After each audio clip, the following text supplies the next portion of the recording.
Hi hello friends, welcome to the G K smart circle YouTube channel. ಈಗ ನಾವು December 3, 2025ನೇ ಸಾಲಿನ ಪ್ರಮುಖ ಪ್ರಚಲಿತ ಘಟನೆಗಳನ್ನು ಕುರಿತು ಚರ್ಚೆ ಮಾಡೋಣ. ನಿಮಗೆಲ್ಲ ಗೊತ್ತಿರಲಿ, ಪ್ರತಿದಿನ ನಾನು ಕನ್ನಡದ ಪ್ರಜಾವಾಣಿ ಸೇರಿದಂತೆ ಕನ್ನಡದ ಇತರ ಎಲ್ಲ ನ್ಯೂಸ್ ಪೇಪರ್ಗಳು, ಇಂಗ್ಲೀಷ್ನ ದಿ ಹಿಂದೂ ಮತ್ತು ಇಂಗ್ಲೀಷ್ನ ಇತರ ಎಲ್ಲ ನ್ಯೂಸ್ ಪೇಪರ್ಗಳ ಜೊತೆಗೆ ಕೇಂದ್ರ ಸರ್ಕಾರ ಪ್ರತಿದಿನ ಅಪ್ಡೇಟ್ ಮಾಡ್ತಕ್ಕಂಥ PIB ನ್ಯೂಸ್ ಪೇಪರ್ನ ಪ್ರಮುಖ ಪ್ರಚಲಿತ ಘಟನೆಗಳನ್ನು ನಿಮ್ಮ ಮುಂದೆ ತರ್ತಾ ಇರ್ತೀನಿ. ಹಾಗಾದರೆ ಇವತ್ತಿನ ಕ್ವಶ್ಚನ್ ನಂಬರ್ 1 ಏನಿದೆ ಅಂತ ನೋಡೋಣ ಬನ್ನಿ. ಗಮನಿಸಿ. 1ನೇ question. Sultan Azlan Shah cup hockey ಟೂರ್ನಿಯ ಫೈನಲ್ ಪಂದ್ಯದಲ್ಲಿ ಕೆಳಗಿನ ಯಾವ ದೇಶವು ಚಾಂಪಿಯನ್ ಆಗಿ ಮೊಟ್ಟ ಮೊದಲ ಬಾರಿಗೆ ಪ್ರಶಸ್ತಿಯನ್ನು ತನ್ನದಾಗಿಸಿಕೊಂಡಿದೆ? ನೋಡಿ, ಇದಕ್ಕೆ ಸರಿಯಾಗಿರತಕ್ಕಂಥ ಉತ್ತರ ಆಪ್ಷನ್ ನಂಬರ್ 3, ಬೆಲ್ಜಿಯಂ ದೇಶ. ಹಾಗಾದರೆ ಸುಲ್ತಾನ್ ಅಜ್ಲಾನ್ ಶಾ ಕಪ್ ಬಗ್ಗೆ ಮತ್ತು ಬೆಲ್ಜಿಯಂ ಇದೇ ಮೊದಲ ಬಾರಿಗೆ ಈ ಪ್ರಶಸ್ತಿಯನ್ನು ತನ್ನದಾಗಿಸಿಕೊಂಡಿದೆ. ಇಲ್ಲಿ ನೀವು ಗಮನಿಸಬೇಕಾಗಿರತಕ್ಕಂಥ ವಿಷಯ ಏನು ಅಂದರೆ, ಸುಲ್ತಾನ್ ಅಜ್ಲಾನ್ ಶಾ ಕಪ್ ಎಂಬುದು ಮಲೇಷ್ಯಾ ದೇಶ ನಡೆಸ್ತಕ್ಕಂಥ ವಾರ್ಷಿಕವಾಗಿ ನಡೆಸುವಂತಹ ಒಂದು ಕ್ರೀಡಾಕೂಟವಾಗಿದೆ. ಇದು ಹಾಕಿ ಟೂರ್ನಿಗೆ ಸಂಬಂಧಪಟ್ಟಿದೆ ಅಂತ ಮೊದಲು ನಿಮಗೆ ಗೊತ್ತಿರಬೇಕು. ಓಕೆ. ಎರಡನೇದಾಗಿ ಮಲೇಷ್ಯಾ ದೇಶವು ಇದನ್ನು ಆಯೋಜನೆ ಮಾಡುತ್ತದೆ ಅಂತ ಗೊತ್ತಿರಬೇಕು. ಜೊತೆಗೆ ಯಾರು ಈ ಸುಲ್ತಾನ್ ಅಜ್ಲಾನ್ ಶಾ? ನೋಡಿ, ಸುಲ್ತಾನ್ ಅಜ್ಲಾನ್ ಶಾ ಎಂಬುದು ಅಲ್ಲೇ ಸುಲ್ತಾನ್ ಅಂತಕ್ಕಂಥ ಹೆಸರಿದೆ. ಸೊ ಈತ ಮಲೇಷ್ಯಾದ ಮಾಜಿ ರಾಜ. ಈ ರಾಜನ ಹೆಸರಿನಲ್ಲಿ ವಾರ್ಷಿಕವಾಗಿ ಹಾಕಿ ಟೂರ್ನಿಯನ್ನು ಮಲೇಷ್ಯಾ ದೇಶವು ನಡೆಸುತ್ತದೆ. ಈ ಪಂದ್ಯಾವಳಿಯಲ್ಲಿ ಆಸ್ಟ್ರೇಲಿಯಾ ದೇಶ ಏನಿದೆ ಅತಿ ಹೆಚ್ಚು ಪದಕಗಳನ್ನು ಪಡೆದುಕೊಂಡಿದೆ. ಅಂದರೆ ಅತಿ ದೊಡ್ಡ ಒಂದು ದೇಶ ಇದು. ಟೂರ್ನಿಯಲ್ಲಿ ಹೈಯೆಸ್ಟು ಮೆಡಲನ್ನು ಪಡೆದುಕೊಂಡಿರತಕ್ಕಂಥ ದೇಶ ಇದು. ಓಕೆ. ಸೊ ಕನ್ನಡದ ನ್ಯೂಸ್ ಪೇಪರಲ್ಲಿ ಈ ಒಂದು ಮಾಹಿತಿಯನ್ನು ಕೊಟ್ಟಿದ್ರು, ಗಮನಿಸಬಹುದು ನೀವು. ಬೆಲ್ಜಿಯಂ ದೇಶವು ಫೈನಲ್ ಪಂದ್ಯದಲ್ಲಿ ನೋಡಿ ಭಾರತವನ್ನು ಸೋಲಿಸಿ ಚಾಂಪಿಯನ್ ಆಗಿರತಕ್ಕಂಥದ್ದು. ಸೊ ಭಾರತ ಇಲ್ಲಿ ಬೆಳ್ಳಿ ಪದಕಕ್ಕೆ ತೃಪ್ತಿಪಟ್ಟುಕೊಂಡಿದೆ.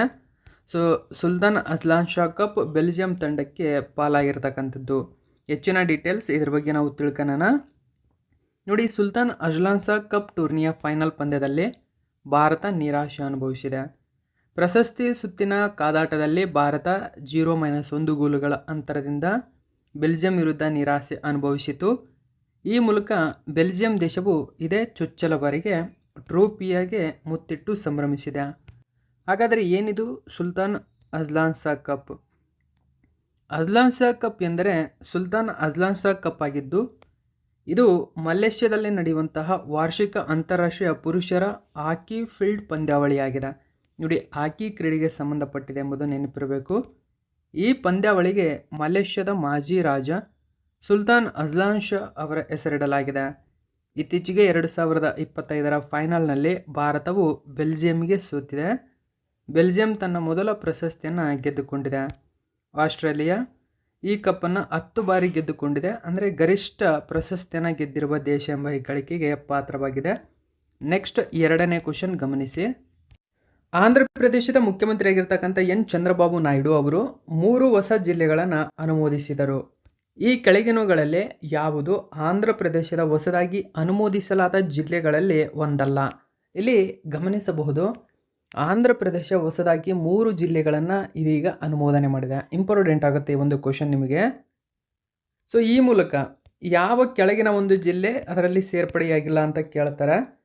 ಸರಿಯಾಗಿರತಕ್ಕಂಥ ಉತ್ತರ ಆಪ್ಷನ್ ನಂಬರ್ 4, ಶ್ರೀಕಾಕುಲಂ ಅಲ್ಲ.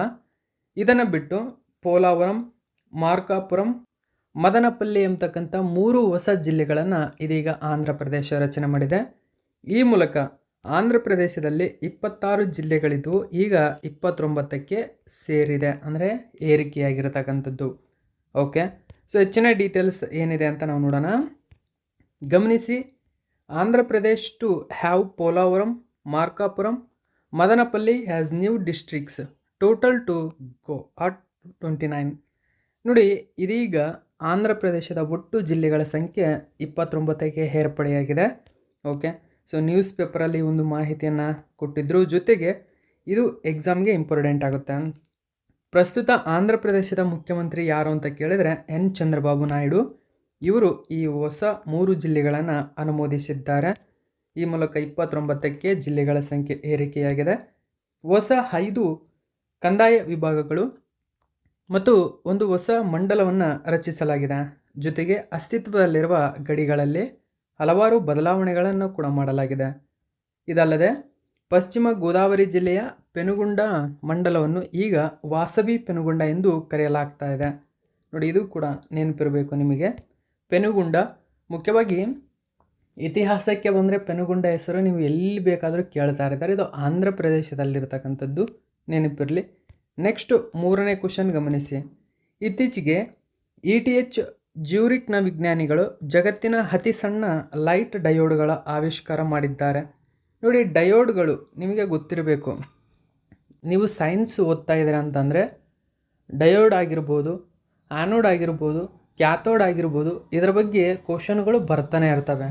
ಸೊ ಇದೀಗ ಅಂದರೆ ಡಯೋಡ್ ಎಂಬ ಹೆಸರಿನ ಅತಿ ಚಿಕ್ಕ ಲೈಟನ್ನು ಆವಿಷ್ಕಾರ ಮಾಡಿದ್ದಾರೆ. ಹಾಗಾದರೆ ಈ ಡಯೋಡ್ನ ಧನಾತ್ಮಕ ತುದಿ ಅಂದರೆ ಡಯೋಡ್ನ ಧನಾತ್ಮಕ ತುದಿಯನ್ನು ಡ್ಯಾಶ್ ಎಂದು ಕರೀತಾರೆ. ನೋಡಿ, ಏನಂತ ಕರೀತಾರೆ? ಡಯೋಡ್ನ ಧನಾತ್ಮಕ ತುದಿಯನ್ನು ನೋಡಿ ಆ್ಯನೋಡ್ ಅಂತ ಕರೀತಾರೆ. ಇದರ ಬಗ್ಗೆ ಇನ್ನೂ ಹೆಚ್ಚಿನ ಡೀಟೇಲ್ಸನ್ನು ಕೊಡ್ತೀನಿ. ನೋಡಿ, ಇದನ್ನು ETH ಜ್ಯೂರಿಚ್ ವಿಜ್ಞಾನಿಗಳು ಇನ್ವೆಸ್ಟ್ ಮಾಡಿದ್ದಾರೆ. World's smallest light emitting diodes ಅಂತ ಕರೀತಾರೆ. Okay, world's smallest light emitting diode ಅಂತ ಕರಿತೀವಿ. ಅಂದರೆ ನಿಮಗೆ ಹೇಳ್ಬೋದು LED ಬಲ್ಬ್ ತೊಗೊಂಬನ್ನಿ ಅಂತ. LED ಅಂದ್ರೇ ಲೈಟ್ ಎಮಿಟಿಂಗ್ ಡಯೋಡ್ ಅಂತ. ಸೊ ಅದರಲ್ಲಿ ಡಯೋಡ್ ಇರುತ್ತದೆ. ಸೊ ಡಯೋಡ್ನ ಋಣಾತ್ಮಕ ತುದಿ, ಡಯೋಡ್ನ ಧನಾತ್ಮಕ ತುದಿ ಎಂಬತಕ್ಕಂಥ 2 ಪದಗಳಿರ್ತವೆ. ಇಲ್ಲಿ ಡಯೋಡ್ನ ಧನಾತ್ಮಕ ತುದಿ ಏನಿದೆ ಆ ತುದಿಗೆ ಆ್ಯನೋಡ್ ಅಂತ ಕರೀತಾರೆ. ಓಕೆ, ಸೊ ಇದರ ಬಗ್ಗೆ ಹೆಚ್ಚಿನ ಡೀಟೇಲ್ಸ್ ಕೊಡ್ತೀನಿ. ಇದನ್ನು ಕೂಡ ಕನ್ನಡದ ನ್ಯೂಸ್ ಪೇಪರಲ್ಲಿ ಕೊಟ್ಟಿದ್ದರು. ಅತಿ ಸಣ್ಣ ಲೈಟ್ ಡಯೋಡ್ಗಳ ಆವಿಷ್ಕಾರವಾಗಿದೆ. ಗಮನಿಸಬಹುದು, ETH ಜ್ಯೂರಿಚ್ನ ವಿಜ್ಞಾನಿಗಳು ಜಗತ್ತಿನ ಅತಿ ಸಣ್ಣ OLED ದೀಪಗಳನ್ನು ತಯಾರಿಸಿದ್ದಾರೆ. ಹಾಗಾದರೆ OLED ಅಂದ್ರೇನು, ಇದ್ರ ಬಗ್ಗೆನೂ ಕೂಡ ತಿಳಿಸ್ಕೊಡ್ತೀನಿ. ನೋಡಿ, ಇವುಗಳ ಪಿಕ್ಸೆಲ್ ಗಾತ್ರ ಎಷ್ಟಂದರೆ ಕೇವಲ 100 ನ್ಯಾನೋಮೀಟರ್ಗಳ ಹಿಂದಿನ ತಂತ್ರಜ್ಞಾನಗಳಿಗಿಂತ 50 ಪಟ್ಟು ಸಣ್ಣದಾಗಿದೆ. ಅಂದರೆ ಮಾನವನ ಕೋಶ ನೋಡಿ, ನಮ್ಮ ಸೆಲ್ಲು ಸೂಕ್ಷ್ಮದರ್ಶಕದಲ್ಲಿ ಮಾತ್ರ ನೋಡೋಕ್ಕೆ ಸಾಧ್ಯ. ಈ ಕೋಶಕ್ಕಿಂತಲೂ ಅತಿ ಸಣ್ಣದಾಗಿರತಕ್ಕಂಥ LED ಇವರು ಕಂಡುಹಿಡಿದಿದ್ದಾರೆ. ನೋಡಿ, ಇದು ತುಂಬಾ ಇಂಪಾರ್ಟೆಂಟ್ ಆಗಿರತಕ್ಕಂಥ ಮಾಹಿತಿ. ಹಾಗಾದರೆ ಈ ತರಹದ LED ಏನೆಲ್ಲ ಯೂಸ್ ಇದೆ ಎಲ್ಲ ಡೀಟೇಲ್ಸನ್ನು ತಿಳ್ಕೊಳ್ಳೋಣ. ಆನ್ಸರ್ ಬಂದ್ಬಿಟ್ಟು ಆ್ಯನೋಡ್ ಅದಕ್ಕೆ. ನೋಡಿ, ಸೊ ಹಂಗಂದರೆ OLED ಅಂತ ಕೇಳಿದ್ರೆ, OLED ಅಂದರೆ ಆರ್ಗ್ಯಾನಿಕ್ ಅವಲೇಜ್ ಡಯೋಡ್ ಅಂತ ಕರೀತಾರೆ. ಓಕೆ, ಸೊ ಇದರ ಫುಲ್ ಫಾರ್ಮ್ ನೆನಪಿರಬೇಕು ನಿಮಗೆ. ಇದನ್ನು ವಿಜ್ಞಾನಿಗಳು ತಯಾರಿಸಿದ್ದಾರೆ. ಇದು ಪಿಕ್ಸೆಲ್ನ ಗಾತ್ರ ಕೇವಲ 100 ನ್ಯಾನೋಮೀಟರ್.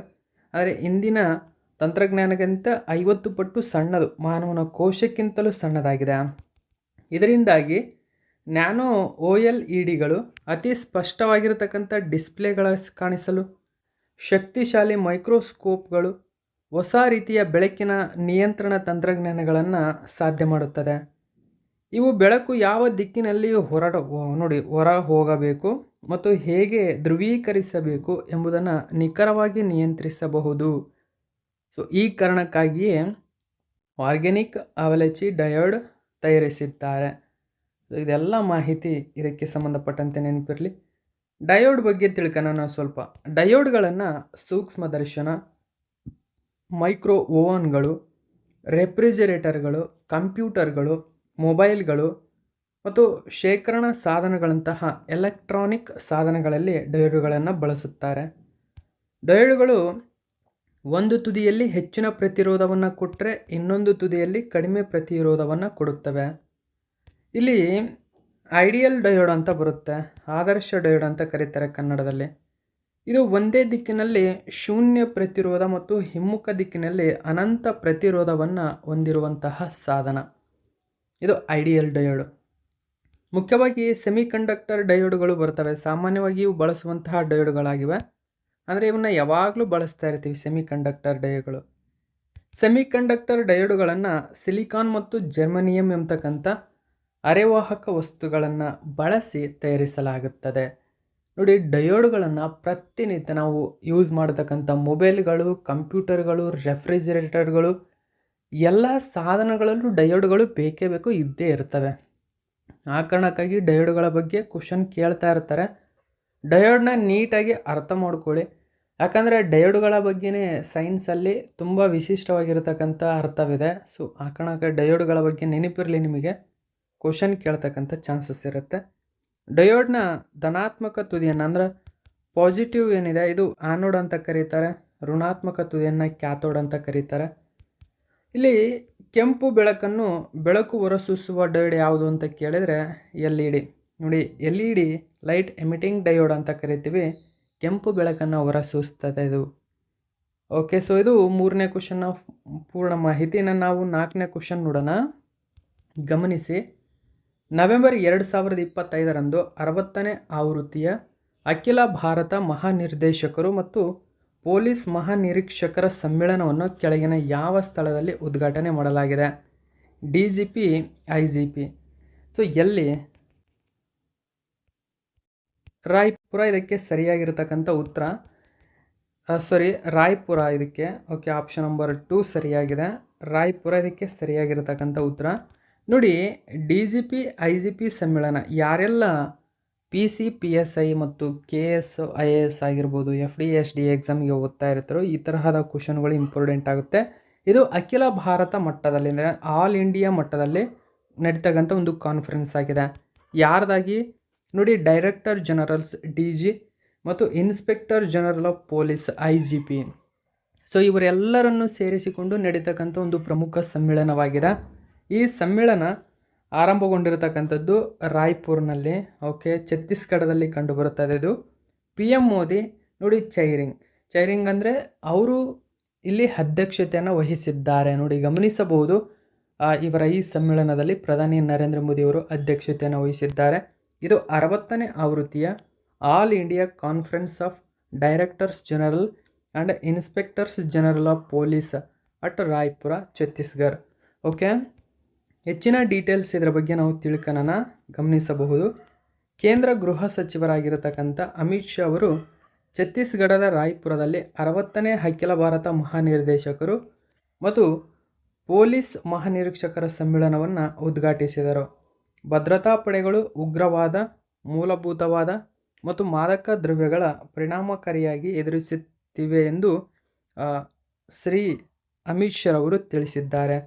ಈ ಕಾರ್ಯಕ್ರಮವನ್ನು ಗುಪ್ತಚರ ಬ್ಯೂರೋ ಆಯೋಜಿಸುತ್ತದೆ. ನೋಡಿ, ಗುಪ್ತಚರ ಬ್ಯೂರೋ ಇದನ್ನು ಆಯೋಜಿಸುತ್ತದೆ.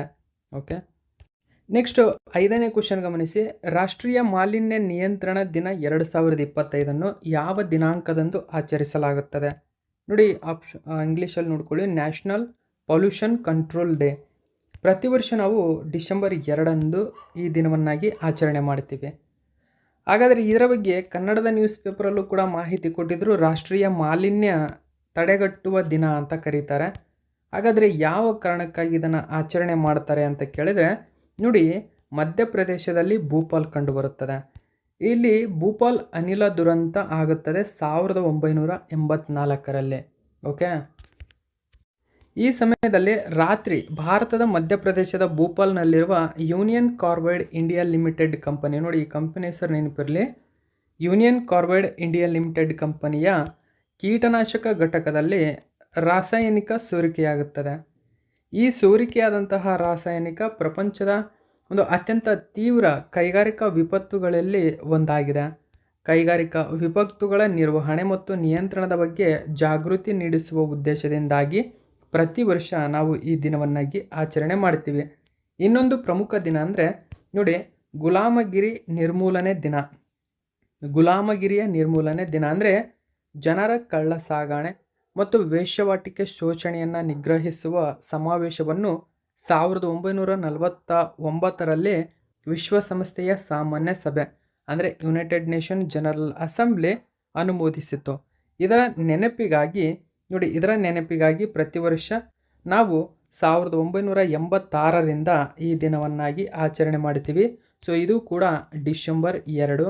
ಓಕೆ, ಡಿಸೆಂಬರ್ 2ರಂದು ಗುಲಾಮಗಿರಿ ನಿರ್ಮೂಲನೆ ದಿನವನ್ನಾಗಿ ಆಚರಣೆ ಮಾಡ್ತೀವಿ. ಸೊ ಇದು ಕೂಡ ನೆನಪಿರಬೇಕು ನಿಮಗೆ.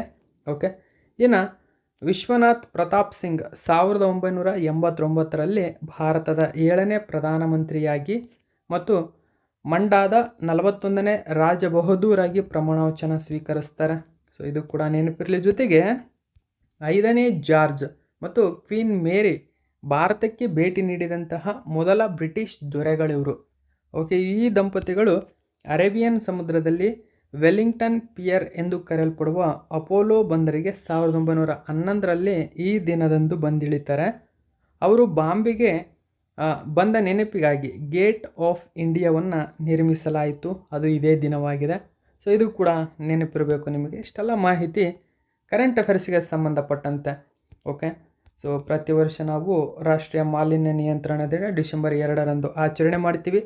ಸೊ ಇಲ್ಲಿ ಈ ವರ್ಷದ ಥೀಮ್ ಅತ್ಯಂತ ಪ್ರಮುಖ ಇಂಪಾರ್ಟೆಂಟ್ ಆಗುತ್ತೆ. ರಾಷ್ಟ್ರೀಯ ಮಾಲಿನ್ಯ ದಿನದ 2025ರ ಥೀಮ್ ಏನು ಅಂತ ಕೇಳಿದರೆ ನೋಡಿ, sustainable living for A greener future ಅಂತ ಕರೀತಾರೆ. ನೋಡಿ, sustainable living for A greener future ಎಂಬುದು ಈ ವರ್ಷದ ಥೀಮ್ ಆಗಿದೆ. ನೋಡಿ, ಥೀಮ್ಗೆ ಸಂಬಂಧಪಟ್ಟಂತಹ ಮಾಹಿತಿಗಳು ಇಂಪಾರ್ಟೆಂಟ್ ಆಗುತ್ತೆ. ನೆಕ್ಸ್ಟ್ 6ನೇ ಕ್ವಶನ್ ಗಮನಿಸಬಹುದು ನೀವು. ಓಕೆ, ನೋಡಿ, ಪ್ರತಿ ವರ್ಷ ಸುಮಾರು 255 ಮಿಲಿಯನ್ ಟನ್ ಚಹಾ ಉತ್ಪಾದಿಸುವಂತಹ ಭಾರತವು ಚಹಾ ರಫ್ತಿನಲ್ಲಿ ಜಾಗತಿಕವಾಗಿ ಎಷ್ಟನೇ ಸ್ಥಾನದಲ್ಲಿದೆ? 2ನೇ ಸ್ಥಾನದಲ್ಲಿದೆ. ಆಪ್ಷನ್ ನಂಬರ್ 2 ಸರಿಯಾಗಿದೆ. ಹಾಗಾದರೆ ಈ ಮಾಹಿತಿ ಯಾರು ತಿಳಿಸಿದ್ದಾರೆ? ಕೇಂದ್ರ ಸರ್ಕಾರ ತಿಳಿಸಿದೆ. ನೋಡಿ, India ranks second in global tea exports. ನೋಡಿ, ಟೀ ಎಕ್ಸ್ಪೋರ್ಟ್ಗಳಲ್ಲಿ ಭಾರತ ಜಾಗತಿಕವಾಗಿ 2ನೇ ಸ್ಥಾನವನ್ನು ಪಡೆದುಕೊಂಡಿದೆ. Government rule out 1000 crore support for tea workers. So Goyal ಈ ಒಂದು ಮಾಹಿತಿ ತಿಳಿಸಿದ್ದಾರೆ. ಸೊ ಟೀ ವರ್ಕರ್ಸ್ಗಾಗಿ ಗವರ್ಮೆಂಟ್ ಗುರಿ ಹಾಕಿಕೊಳ್ತಾ ಇದೆ. 1,000 ಕೋಟಿ ರೂಪಾಯಿಯನ್ನು ಅವರ ಸಹಾಯಧನವಾಗಿ ಅವರ ಸಪೋರ್ಟ್ಗೆ ಬಿಡುಗಡೆ ಮಾಡ್ತಾ ಇದೆ ಅಂತಕ್ಕಂಥದ್ದು. ಕಾರಣ, ಈಗ ಜಾಗತಿಕವಾಗಿ ಭಾರತ 2ನೇ ಅತಿ ದೊಡ್ಡ ಚಹಾ ರಫ್ತು ಮಾಡುವಂತಹ ದೇಶವಾಗಿದೆ. ಇದನ್ನು ನಂಬರ್ 1 ಸ್ಥಾನಕ್ಕೆ ತರುವಂಥ ಗುರಿಯನ್ನು ಕೇಂದ್ರ ಸರ್ಕಾರ ಹಾಕಿಕೊಂಡಿದೆ ಅಂತಕ್ಕಂಥ ಮಾಹಿತಿ ತಿಳಿಸಿದ್ದಾರೆ. ಪ್ರಸ್ತುತ 255 ಮಿಲಿಯನ್ ಟನ್ ನಾವು ರಫ್ತು ಮಾಡ್ತಾ ಇದ್ದೀವಿ. ನೋಡಿ, ಭಾರತವು ವಿಶ್ವದಲ್ಲಿ 2ನೇ ಅತಿ ದೊಡ್ಡ ಚಹಾ ರಫ್ತುದಾರ ರಾಷ್ಟ್ರ ಎಂದು ಕೇಂದ್ರ ವಾಣಿಜ್ಯ ಮತ್ತು ಕೈಗಾರಿಕಾ ಸಚಿವ ಪಿಯೂಷ್ ಗೋಯಲ್ ಹೇಳಿದ್ದಾರೆ. ಭಾರತವು ಪ್ರತಿ ವರ್ಷ ನಾನು ಹೇಳಿದಂತೆ 255 ಮಿಲಿಯನ್ ಟನ್ ಚಹಾ ಉತ್ಪಾದನೆ ಮಾಡ್ತಾ ಇದೆ. ಚಹಾ ಉದ್ಯಮದ ಕಾರ್ಮಿಕರ ಕಲ್ಯಾಣಕ್ಕಾಗಿ ಸರ್ಕಾರ 1000 ಕೋಟಿ ಪ್ಯಾಕೇಜ್ ಮತ್ತು ಚಾಯ್ ಸಹಯೋಗ್ ಆ್ಯಪ್, ನೋಡಿ ಇದನ್ನು ನೆನಪಿಡೋಳಿ, ಈ ಉಪಕ್ರಮಗಳನ್ನು ಜಾರಿಗೆ ತಂದಿದೆ. ಓಕೆ, 1000 ಕೋಟಿ ಬಿಡುಗಡೆ ಮಾಡಿದೆ, ಜೊತೆಗೆ ಚಾಯ್ ಸಹಯೋಗ್ ಆ್ಯಪನ್ನು ಜಾರಿಗೆ ತಂದಿದೆ. ನೆಕ್ಸ್ಟು 7ನೇ ಕ್ವಶನ್ ಗಮನಿಸಿ. ಇತ್ತೀಚೆಗೆ ಕರ್ನಾಟಕ ಸರ್ಕಾರವು 2022 ಮತ್ತು 2023ರ ಕ್ರೀಡಾ ಸಾಧಕರಿಗೆ ಪ್ರಶಸ್ತಿಗಳನ್ನು ನೀಡಿ ಗೌರವಿಸಿದೆ. ಹಾಗಾದರೆ ಇದರಲ್ಲಿ ಒಂದು ಪ್ರಶಸ್ತಿಯಾಗಿರತಕ್ಕಂಥ ಏಕಲವ್ಯ ಪ್ರಶಸ್ತಿ. ಈ ಪ್ರಶಸ್ತಿಯ ಪುರಸ್ಕೃತರು ಎಷ್ಟು ನಗದು ಬಹುಮಾನದ ಮೊತ್ತವನ್ನು ಪಡೆಯುತ್ತಾರೆ? ನೋಡಿ, ಏಕಲವ್ಯ ಪ್ರಶಸ್ತಿಗೆ ಕರ್ನಾಟಕ ಸರ್ಕಾರ ಎಷ್ಟು ನಗದು ಬಹುಮಾನ ನೀಡುತ್ತದೆ ಅಂದರೆ 4 ಲಕ್ಷ. ಓಕೆ, ಪ್ರಶಸ್ತಿ ಪುರಸ್ಕೃತ ಪ್ರತಿಯೊಬ್ಬ ವ್ಯಕ್ತಿ ಏಕಲವ್ಯ ಪ್ರಶಸ್ತಿ ಪಡೆದಂಥವರು 4 ಲಕ್ಷ ರೂಪಾಯಿ ನಗದು ಬಹುಮಾನ ಮತ್ತು ಪ್ರಶಸ್ತಿ ಪತ್ರ ಪ್ರಮಾಣಿಕೆಯನ್ನು ಹೊಂದಿರ್ತಾರೆ. ಓಕೆ, ಸೊ ಕರ್ನಾಟಕ ಸರ್ಕಾರ ಗಮನಿಸಬಹುದು, ಕ್ರೀಡಾ ಸಾಧಕರಿಗೆ ಪ್ರಶಸ್ತಿಗಳನ್ನು ಬಿಡುಗಡೆ ಮಾಡಿದೆ. ಇದು 2022-23ರ ಸಾಧಕರಿಗೆ ಸನ್ಮಾನ ಏಕಲವ್ಯ ಜೀವಮಾನ ಸಾಧನ ಪ್ರಶಸ್ತಿಗಳನ್ನು ಬಿಡುಗಡೆ ಮಾಡಿದೆ. ಇಲ್ಲಿ ಮುಖ್ಯವಾಗಿ ಏಕಲವ್ಯ ಪ್ರಶಸ್ತಿ ಪುರಸ್ಕೃತರು 2022-23, ಏಕಲವ್ಯ ಮತ್ತು ಜೀವಮಾನ ಸಾಧನ ಪ್ರಶಸ್ತಿ ಪುರಸ್ಕೃತರು 2022-23. ಸೊ ಈ ರೀತಿಯಾಗಿರತಕ್ಕಂಥ ಒಟ್ಟು 2022-23 ಪ್ರಶಸ್ತಿಗಳು ಒಟ್ಟು 2 ವರ್ಷದ್ದು ಬಿಡುಗಡೆ ಮಾಡಿದೆ. ಸೊ ಇದನ್ನು ನೀವು ಗಮನಿಸಬೇಕು. ಹಾಗಾದರೆ ಎಷ್ಟೆಷ್ಟು ಜನ ಪಡೆದುಕೊಂಡಿದ್ದಾರೆ ಗಮನಿಸಿ. 2022-23ನೇ ಕ್ರೀಡಾ ಸಾಧಕರಿಗೆ ಮುಖ್ಯಮಂತ್ರಿ ಸಿದ್ದರಾಮಯ್ಯ ಅವರು ಏಕಲವ್ಯ ಪ್ರಶಸ್ತಿ, ಜೀವಮಾನ ಸಾಧನ ಪ್ರಶಸ್ತಿ, ಕರ್ನಾಟಕ ಕ್ರೀಡಾ ರತ್ನ ಪ್ರಶಸ್ತಿ, ಕ್ರೀಡಾ ಪೋಷಕ ಪ್ರಶಸ್ತಿಗಳನ್ನು ಪ್ರದಾನ ಮಾಡಿದರು. ನೋಡಿ, 4 ಪ್ರಶಸ್ತಿಗಳ ವಿಭಾಗ 2 ವರ್ಷದ್ದು 2022 ಮತ್ತು 23ರದ್ದು. ಸೊ 2022ರ ಏಕಲವ್ಯ ಪ್ರಶಸ್ತಿ ಪುರಸ್ಕೃತರ ಸಂಖ್ಯೆ ಎಷ್ಟು? 15 ಜನ. ನೋಡಿ, 15 ಜನರಿಗೆ ನೀಡಲಾಗಿದೆ. ಸೊ ನೀವು ಎಷ್ಟು ಪುರಸ್ಕೃತರು ಅಷ್ಟು ಎಲ್ಲರನ್ನೂ ನೆನಪು ಇಟ್ಕೊಳ್ತಕ್ಕಂಥ ಅವಶ್ಯಕತೆ ಏನೂ ಇಲ್ಲ. ಸೊ 15 ಪುರಸ್ಕೃತರು, ಇದು ಮಾತ್ರ ನಿಮಗೆ ನೆನಪಿರಲಿ. ಇನ್ನು ಪ್ರಮುಖ ವ್ಯಕ್ತಿಗಳು ಯಾರಾದರೂ ಇದ್ದರೆ ಇವರನ್ನು ನೆನಪಿಟ್ಕೊಳ್ಳಿ ಇದನ್ನು. ಓಕೆ, ನೆಕ್ಸ್ಟ್ 2023ರ ಏಕಲವ್ಯ ಪ್ರಶಸ್ತಿ ಪುರಸ್ಕೃತರು ಇಲ್ಲಿ ಕೂಡ 15 ಜನರಿಗೆ ನೀಡಲಾಗಿದೆ. ಓಕೆ, ನಾನು ಹೇಳಿದಂತೆ ಪ್ರಶಸ್ತಿಯು 4 ಲಕ್ಷ ನಗದು, ಏಕಲವ್ಯ ಪ್ರಶಸ್ತಿ, ಪ್ರಮಾಣ ಪತ್ರ ಮತ್ತು ಪ್ರಮಾಣ ಪತ್ರವನ್ನು ಒಳಗೊಂಡಿರುತ್ತದೆ. ಇದು ಏಕಲವ್ಯ ಪ್ರಶಸ್ತಿ ಪುರಸ್ಕೃತರಿಗೆ ದೊರೆತಕ್ಕಂತಹ ಸನ್ಮಾನ. ಇನ್ನು ತರಬೇತಿಗಾಗಿ ಜೀವಮಾನ ಸಾಧನ ಪ್ರಶಸ್ತಿ ಪಡೆದಂಥವರು 2022. ಸೊ ಅಲ್ಲಿ ಯಾರ್ಯಾರು ಎಂಬತಕ್ಕಂಥದ್ದನ್ನು ಗಮನಿಸಬೇಕು. ಇನ್ನು 2023ರಲ್ಲಿ ಪ್ರಶಸ್ತಿ ಪಡೆದಂಥವರು ಯಾರ್ಯಾರಿದ್ದಾರೆ ಗಮನಿಸಿ. ಇಲ್ಲಿ ಇವರಿಗೆ ದೊರೆತಕ್ಕಂಥ ಒಟ್ಟು ಮೊತ್ತ 3 ಲಕ್ಷ ರೂಪಾಯಿ ನಗದು ಬಹುಮಾನ, ಪ್ರಶಂಸಾ ಪತ್ರವನ್ನು ಒಳಗೊಂಡಿರುತ್ತದೆ. ಸೊ ಒಂದು ಪ್ರತಿಮೆ ಕೂಡ ಇರುತ್ತದೆ. ಜೊತೆಗೆ ಕರ್ನಾಟಕ ಕ್ರೀಡಾರತ್ನ ಪ್ರಶಸ್ತಿಗಳು 2022 ಘೋಷಣೆ ಮಾಡಲಾಗಿದೆ. ಇಲ್ಲಿ 15 ಪುರಸ್ಕೃತರನ್ನು ಘೋಷಿಸಲಾಗಿದೆ. ನೋಡಿ, 15 ಪುರಸ್ಕೃತರು. ಓಕೆ, ಸೊ ಇವರು ಯಾರ್ಯಾರು ಅಂತಕ್ಕಂಥದ್ದು ಕೂಡ ನೀವು ನೆನಪಿಡಬೇಕು ಇಲ್ಲಿ.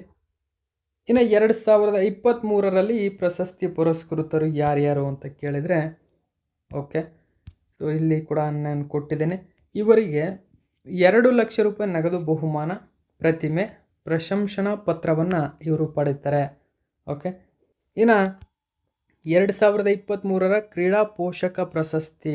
ಓಕೆ, ಸೊ ಇಲ್ಲಿ ಶೇಷಾದ್ರಿಪುರಂ ಶಿಕ್ಷಣ ದತ್ತಿ ಬೆಂಗಳೂರು.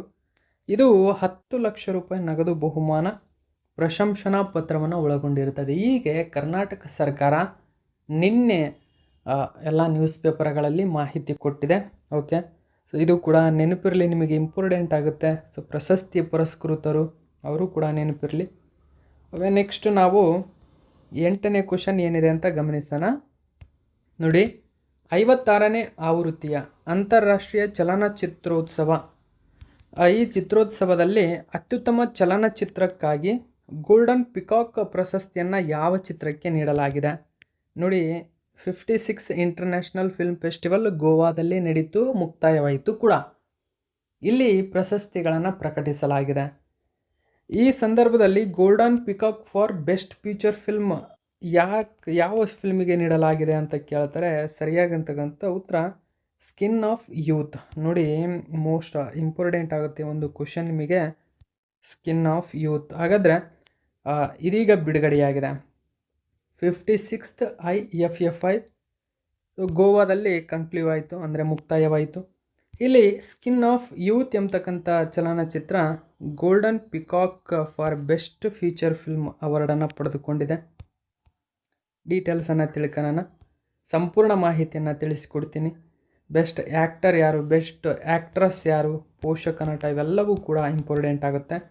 56ನೇ ಆವೃತ್ತಿಯ ಭಾರತೀಯ ಅಂತಾರಾಷ್ಟ್ರೀಯ ಚಲನಚಿತ್ರೋತ್ಸವವು ಗೋವಾದಲ್ಲಿ ಡಾಕ್ಟರ್ ಶ್ಯಾಮ್ ಪ್ರಸಾದ್ ಮುಖರ್ಜಿ ಒಳಾಂಗಣ ಕ್ರೀಡಾಂಗಣದಲ್ಲಿ ಸೋಮವಾರ ಸಮಾರಂಭದೊಂದಿಗೆ ಮುಕ್ತಾಯಗೊಳ್ಳಿತು.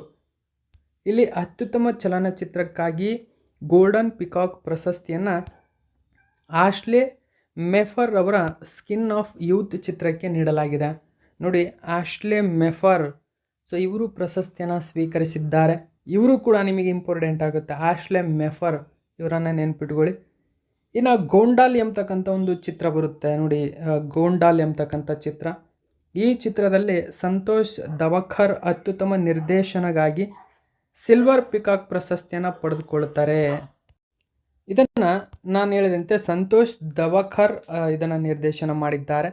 ಓಕೆ, ಸೊ ನೆಕ್ಸ್ಟ್ ನೋಡಿ, ಮೈ ಫಾದರ್ಸ್ ಶಾಡೋ ಎಂಬತಕ್ಕಂಥ ಚಲನಚಿತ್ರದಲ್ಲಿನ ಅಕಿನೋಲಾ ಡೇವಿಸ್ ಜೂನಿಯರ್ ವಿಶೇಷ ತೀರ್ಪುಗಾರರ ಪ್ರಶಸ್ತಿ, ಸ್ಪೆಷಲ್ ಜ್ಯೂರಿ ಅವಾರ್ಡ್. ನೋಡಿ, ಸ್ಪೆಷಲ್ ಜ್ಯೂರಿ ಅವಾರ್ಡನ್ನು ಅಕಿನೋಲಾ ಡೇವಿಸ್ ಜೂನಿಯರ್ ಅವರಿಗೆ ನೀಡಿ ಗೌರವಿಸಲಾಗಿದೆ. ಇನ್ನು ನಾವು ಪ್ರಶಸ್ತಿಯ ಪೂರ್ಣ ಪಟ್ಟಿಯನ್ನು ತಿಳ್ಕೊಂಬಿಡೋಣ. ನೋಡಿ, ಅತ್ಯುತ್ತಮ ಚಿತ್ರ ಆಶ್ ಮೆಪರ್ ನಿರ್ದೇಶನದ ಸ್ಕಿನ್ ಆಫ್ ಯೂತ್. ಅತ್ಯುತ್ತಮ ನಿರ್ದೇಶಕ ನೋಡಿ, ಇದು ಮರಾಠಿ ಗ್ರಿಲ್ಲರ್ ಗೋಂಡಾಲ್ ಅಂತ ಕರೀತಾರೆ, ಸಂತೋಷ್ ದವಖರ್ ನಿರ್ಮಿಸಿದ್ದಾರೆ. ಅತ್ಯುತ್ತಮ ಪುರುಷ ನಟ ನೋಡಿ, ಬೆಸ್ಟ್ ಆ್ಯಕ್ಟರ್ ಮೇಲ್, ಸೊ ಇದು ಉಬೈಮರ್ ರಿಯೋಸ್ ಅವರು ಪಡೆದುಕೊಂಡಿದ್ದಾರೆ. ಒಬ್ಬ ಕವಿ ಅಂದರೆ ಇಂಗ್ಲೀಷಲ್ಲಿ ಎ ಪೋಯೆಟ್ ಅಂತ ಕರಿತೀವಿ. ಓಕೆ, ಎ ಪೋಯೆಟ್ ಎಂಬತಕ್ಕಂಥದ್ದು ಒಬ್ಬ ಕವಿ, ಅಥವಾ ಇಂಗ್ಲೀಷಲ್ಲಿ ಇದು ಎ ಪೋಯೆಟ್ ಅಂತ ಇದೆ. ಓಕೆ, ಉಬೈಮರ್ ರಿಯೋಸ್ ಅವರು ಬೆಸ್ಟ್ ಆ್ಯಕ್ಟರ್ ಪ್ರಶಸ್ತಿ ಪಡೆದರೆ. Best actress for women, okay, female ಇದೆ. ಇವರಲ್ಲಿ ಜಾರಾ ಸೋಫಿಜಾ ಓಸ್ತಾನ್, ಸೊ ಇವರ ನಟನೆಯ ಒಂದು ಚಿತ್ರ ಲಿಟಲ್ ಟ್ರಬಲ್ ಗರ್ಲ್ಸ್ ಅಂತ ಕರೀತಾರೆ. ಸೊ ಈ ಚಿತ್ರದಲ್ಲಿನ ಇವರ ಅತ್ಯುತ್ತಮ ನಟನೆಗಾಗಿ ಅತ್ಯುತ್ತಮ ಆ್ಯಕ್ಟ್ರಸ್ ಫೀಮೇಲ್ ಪ್ರಶಸ್ತಿಯನ್ನು ಘೋಷಣೆ ಮಾಡಲಾಗಿದೆ. ಇನ್ನು ನೋಡಿ, ಅತ್ಯುತ್ತಮ ವೆಬ್ ಸರಣಿ OTT, ಇಲ್ಲಿ ಮುಖ್ಯವಾಗಿ ಬಂದಿಶ್ ಬ್ಯಾಂಡಿಟ್ಸ್ 2 ಅಂತ ಕರೀತಾರೆ. ಇದು ಅತ್ಯುತ್ತಮ ವೆಬ್ ಸರಣಿಯಲ್ಲಿ ಪ್ರಶಸ್ತಿ ತೀರ್ಪುಗಾರರ ಒಳ್ಳೆ ಹೆಸರನ್ನು ಪಡೆದುಕೊಂಡಿದೆ. ಇನ್ನು ವಿಶೇಷ ತೀರ್ಪುಗಾರರ ಪ್ರಶಸ್ತಿಯಲ್ಲಿ ನಿರ್ದೇಶಕಿ ಅಕಿನುಲಾ ಡೇವಿಸ್ ಜೂನಿಯರ್ ಅವರ ನನ್ನ ತಂದೆಯ ನೆರಳು ಅಂತ ಕರೀತಾರೆ. Okay, my father shadow. Okay, ಇಂಗ್ಲೀಷಲ್ಲಿ ಆಲ್ರೆಡಿ ಮೇಲಿನ ವಿಡಿಯೋದಲ್ಲಿ ತಿಳಿಸಿದ್ದೇನೆ. ನನ್ನ ತಂದೆಯ ನೆರಳು, ಮೈ ಫಾದರ್ ಶಾಡೋ. ಸೊ ಇದರಲ್ಲಿ ವಿಶೇಷ ತೀರ್ಪುಗಾರರ ಪ್ರಶಸ್ತಿ ಪಡೆದಿದ್ದಾರೆ. ಇನ್ನು ICEFT ಯುನೆಸ್ಕೋ ಗಾಂಧಿ ಪದಕ ನೋಡಿ, ಮೋಸ್ಟ್ ಇಂಪಾರ್ಟೆಂಟ್ ಆಗುತ್ತೆ. ಇಲ್ಲಿ ಸೇಫ್ ಹೌಸ್ ಎಂಬತಕ್ಕಂಥ ಒಂದು ಸಂಸ್ಥೆ ಪಡೆದುಕೊಂಡಿದೆ, safe house. Okay, ICFT UNESCO Gandhi ಪದಕವನ್ನು ಸೇಫ್ ಹೌಸ್ ಪಡೆದುಕೊಂಡಿದೆ. ಓಕೆ, ನೆಕ್ಸ್ಟ್ 9ನೇ ಕ್ವಶನ್ ಗಮನಿಸಿ. ವಿಶ್ವ ಏಡ್ಸ್ ದಿನ 2025 ಯಾವ ದಿನಾಂಕದಂದು ಆಚರಿಸಲಾಗುತ್ತದೆ? ನೋಡಿ, ಡಿಸೆಂಬರ್ 1 ಸರಿಯಾಗಿರ್ತಕ್ಕಂಥ ಉತ್ತರ. ಪ್ರತಿ ವರ್ಷ ನಾವು ವರ್ಲ್ಡ್ಸ್ ಏಡ್ಸ್ ಡೇಯನ್ನು ಆಚರಣೆ ಮಾಡ್ತೀವಿ. ಸೊ ಔಷಧವೇ ಇಲ್ಲದಂತಹ HIV ಸೋಂಕನ್ನು ಮರಣದಂಡನೆ ಶಿಕ್ಷೆಯಂತೆ ನೋಡುವ ಕಾಲ ಅಂದರೆ ಈಗ ಅದಕ್ಕಾಗಿ ಅಂದರೆ HIV ತಡೆಗಟ್ಟುವ 90% ಲಸಿಕೆಯನ್ನು ಕಂಡುಹಿಡಿದಿದ್ದಾರೆ. ಈ ಕಾರಣಕ್ಕಾಗಿ HIV ಬಗ್ಗೆ ಜಾಗೃತಿ ಮೂಡಿಸುವ ಉದ್ದೇಶದಿಂದಾಗಿ ವಿಶ್ವ ಏಡ್ಸ್ ಜಾಗೃತಿ ದಿನವನ್ನಾಗಿ ಪ್ರತಿ ವರ್ಷ ಡಿಸೆಂಬರ್ 1ರಂದು ಆಚರಣೆ ಮಾಡಲಾಗುತ್ತದೆ.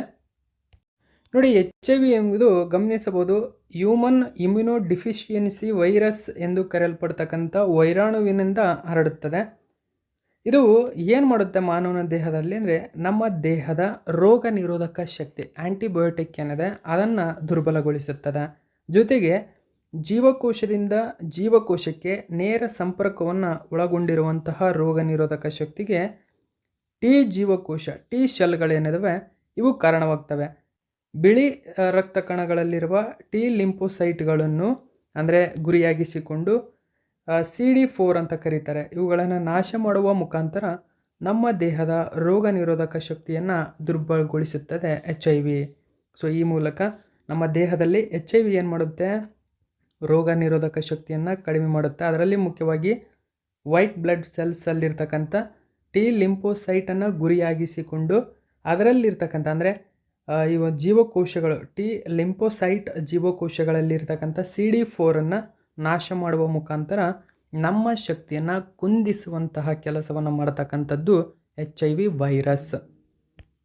ಇಲ್ಲಿ ಮುಖ್ಯವಾಗಿ HIV ವೈರಸ್ ಹೇಗೆ ಹರಡುತ್ತದೆ ಅಂತ ಕೇಳಿದರೆ, ಸೋಂಕಿತ ಜೊತೆ ಅಸುರಕ್ಷಿತ ಲೈಂಗಿಕ ಸಂಪರ್ಕದಿಂದ, ಸೋಂಕಿತರ ರಕ್ತ ವರ್ಗಾವಣೆಯಿಂದ, ಸೋಂಕಿತರು ಬಳಸಿದ ಸೂಜಿಯ ಮರುಬಳಕೆಯಿಂದ, ಸೋಂಕಿತ ತಾಯಿಯಿಂದ. ನೋಡಿ, ಇವು ಮೇಜರ್ ಆಗಿ UPSC KS ಕ್ವಶನ್ಗಳು. ಓಕೆ, ಹೇಳಿಕೆ ರೂಪದಲ್ಲಿ ಕೇಳ್ತಕ್ಕಂಥದ್ದು. ಸೊ ಇದನ್ನು ನೆನಪಿರ್ಬೇಕು. ಯಾಕಂದರೆ ಚಿಕಿತ್ಸೆ ವಿಧಾನ ಹೇಗೆ ಇದು ನೋಡಿ, ಇದಕ್ಕೆ ಆ್ಯಂಟಿ ರೆಟ್ರೋವೈರಸ್ ಥೆರಪಿ ಅಂತ ಕರೀತಾರೆ, ART ಅಂತ ಕರೀತಾರೆ. ಆ್ಯಂಟಿ ರೆಟ್ರೋವೈರಸ್ ಥೆರಪಿ ವಿಧಾನದಿಂದ HIV ಸೋಂಕಿತರು ಜೀವಿತಾವಧಿಯವರೆಗೆ ಮಾತ್ರೆಗಳನ್ನು ತೆಗೆದುಕೊಳ್ಳಬೇಕಾಗುವ ಅನಿವಾರ್ಯತೆ ಇರುತ್ತದೆ. ಅಲ್ಲದೆ ಆ ಥೆರಪಿ ವಿಧಾನದಿಂದ HIV ಸೋಂಕಿನ ವೈರಾಣುವನ್ನು ಸಂಪೂರ್ಣವಾಗಿ ನಿರ್ಮೂಲನೆ ಮಾಡಲು ಸಾಧ್ಯವಿಲ್ಲ. ಇದು ನೋಡಿ ರೆಟ್ರೋವೈರಸ್ ಥೆರಪಿ ಚಿಕಿತ್ಸೆಯ ಮಿತಿಯಾಗಿದೆ. ಅಂದರೆ ಇದರ ಮೂಲಕ ಥೆರಪಿ ಮಾಡಿ ಅವರಿಗೆ ಅವರು ಸಾಯೋವರೆಗೆ ಚಿಕಿತ್ಸೆ ನೀಡಬಹುದೇ ವಿನಃ ಸಂಪೂರ್ಣವಾಗಿ ಅವರಿಗೆ ಗುಣಪಡಿಸಲು ಆಗುವುದಿಲ್ಲ.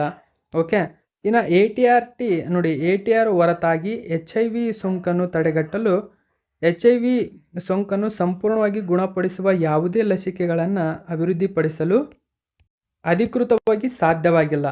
ನೋಡಿ, ಇಲ್ಲಿ ಮುಖ್ಯವಾಗಿ ಗಮನಿಸಬೇಕಾಗಿರತಕ್ಕಂಥದ್ದು HIV-1 ಮತ್ತು HIV-2 ವೈರಾಣು 2 ಪ್ರಭೇದಗಳಿದ್ದಾವೆ. ಅದರಲ್ಲಿ HIV ಸೋಂಕನ್ನು ಹರಡುವ ವೈರಾಣುವಾಗಿದೆ ಈ HIV-1.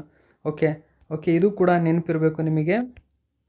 ಇಲ್ಲಿ ಗಮನಿಸಬೇಕಾಗಿರತಕ್ಕಂಥ ಪ್ರಮುಖ ಮಾಹಿತಿ ಅಂದರೆ, ಗಮನಿಸಿ, ಇಲ್ಲಿ ಕಡಗು ಬಂತು ಮಾರಣಾಂತಿಕ ಕಾಯಿಲೆಗೆ ಲಸಿಕೆ. ಹಾಗಾದರೆ HIV-ಗೆ ಲಸಿಕೆ ಕಂಡುಹಿಡಿದಿದ್ದಾರಾ? ಇದುವರೆಗೂ ನಾವು ನೋಡಿದಂಥದ್ದು ಚಿಕಿತ್ಸೆ ಮಾತ್ರ. ಚಿಕಿತ್ಸೆ ಬೇರೆ, ಲಸಿಕೆ ಬೇರೆ. ಚಿಕಿತ್ಸೆ ಆಯಿತು, ಈಗ ಲಸಿಕೆಯನ್ನು ಕಂಡುಹಿಡಿದಿದ್ದಾರೆ. ಹಾಗಾದರೆ ಈ ಲಸಿಕೆಯನ್ನು ಅಭಿವೃದ್ಧಿಪಡಿಸಿದವರು ಯಾರು? ಆಲ್ರೆಡಿ ಇದನ್ನು ಎಲ್ಲ ನ್ಯೂಸ್ ಪೇಪರ್ಗಳಲ್ಲಿ ಹಿಂದಿನ ಕರೆಂಟ್ ಅಫೇರ್ಸ್ ವಿಡಿಯೋದಲ್ಲಿ ನಾನು ತಿಳಿಸ್ಕೊಟ್ಟಿದ್ದೀನಿ. ಆದರೂ ಇದು ಒಂದು ಸರಿ ತಿಳಿಸ್ಕೊಡ್ತೀನಿ ನೋಡಿ. ಗಿಲಿಯಾಡ್ ಸೈನ್ಸಸ್ ಅಂತ ಕರೀತಾರೆ. ಗಿಲಿಯಾಡ್ ಅಂತ ಕರಿತೀವಿ ಇದನ್ನು. ಗಿಲಿಯಾಡ್ ಈ ಸೈನ್ಸಸ್ ಇದು ಒಂದು ಔಷಧ ಸಂಸ್ಥೆ. ಇದು ಲೆನಕವೀರ್ ಅಂತ ಕರೆಯೋದು ನೋಡಿ. ಆದರೂ ಈ ಹೆಸರನ್ನು ಹೇಳಿದ ಮೇಲೆ ನಿಮಗೆಲ್ಲರಿಗೂ ಗೊತ್ತಾಗಿರುತ್ತೆ. ಓಕೆ, ಲೆನಕವೀರ್. ಓಕೆ, ಲೆನಕವೀರ್ ಅಂತ ಕರೀತಾರೆ. ಈ ಲೆನಕವೀರ್ ಎಂಬುದು ಒಂದು ಚುಚ್ಚುಮದ್ದಾಗಿದೆ. ಈ ಚುಚ್ಚುಮದ್ದು HIV ರೋಗಕ್ಕೆ ಆಗ್ತಕ್ಕಂಥ ಒಂದು ಲಸಿಕೆಯಾಗಿದೆ ನೋಡಿ, ಗಮನಿಸಬಹುದು.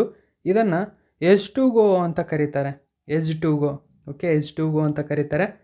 ಈ ಅಮೆರಿಕದ ಈ ಸಂಸ್ಥೆ HIV ಚಿಕಿತ್ಸೆ ಮತ್ತು ತಡೆಗಟ್ಟುವಿಕೆಯಲ್ಲಿ 35 ವರ್ಷಗಳಿಂದ ಸಂಶೋಧನೆಯಲ್ಲಿ ನಿರತವಾಗಿದೆ.